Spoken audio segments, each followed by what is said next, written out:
नमस्कार, स्वागत है आपका। मेरा नाम है विपिन बेबाक। कांग्रेस नेता राहुल गांधी ने शनिवार को प्रधानमंत्री नरेंद्र मोदी पर हमला बोला है। राहुल गांधी ने आरोप लगाया कि मेरी बहन ने मुझे बताया कि इन दिनों प्रधानमंत्री मोदी उसी मुद्दे पर बोल रहे हैं जिससे मैं उठाता रहा हूं।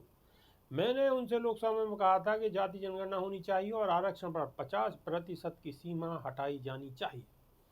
अब वह अपनी चुनावी रैलियों में कह रहे हैं कि मैं आरक्षण के खिलाफ हूँ। वह पूर्व अमेरिकी राष्ट्रपति की तरह याददाश्त से चले जाने से शायद ग्रस्त है। उन्हें समस्या है, उन्हें दिक्कत है। उन्होंने कहा कि प्रधानमंत्री अब कहेंगे कि राहुल गांधी जाति जनगणना के खिलाफ है। महाराष्ट्र के अमरावती में एक रैली में लोकसभा के नेता प्रतिपक्ष ने बीजेपी पर निशाना साधते हुए उनकी पार्टी संविधान को देश का डीएनए मानती है, जबकि सत्तारूढ़ भारतीय जनता पार्टी और राष्ट्रीय स्वयंसेवक संघ आरएसएस इसके लिए एक कोरी किताब है।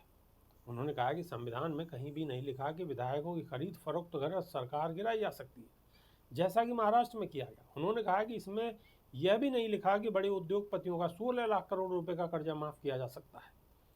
राहुल गांधी ने कहा कि मेरी बहन मुझे बता रही थी कि उसने मोदी जी का भाषण सुना और उस भाषण में हम जो भी कहते हैं मोदी जी आजकल वही बात कर रहे हैं। मुझे नहीं पता, शायद उनकी याददाश्त चली गई है। अमेरिका के पूर्व राष्ट्रपति जो बाइडेन भूल जाते थे, उन्हें पीछे से याद दिलाना पड़ता था। यूक्रेन के राष्ट्रपति आए और अमेरिका के राष्ट्रपति ने कहा कि रूस के राष्ट्रपति पुतिन आए, उनकी याददाश्त चली गई थी। ठीक वैसे ही हमारे प्रधानमंत्री की याददाश्त चली गई है।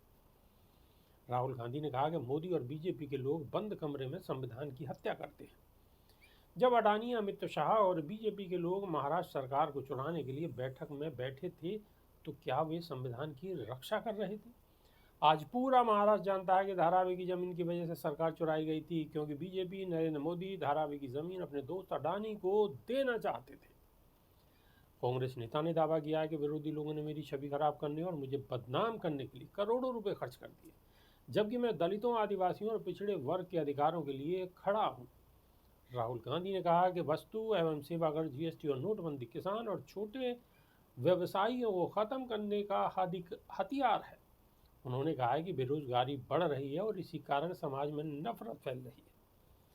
उन्होंने कहा कि मैं मोदी जी से कहना चाहता हूं कि आपको उद्योगपतियों ने प्रधानमंत्री नहीं चुना है, देश की जनता ने आपको चुना है। ये सच है कि उद्योगपतियों ने उनका प्रचार किया है। अभी के लिए सिर्फ इतना है। नमस्कार।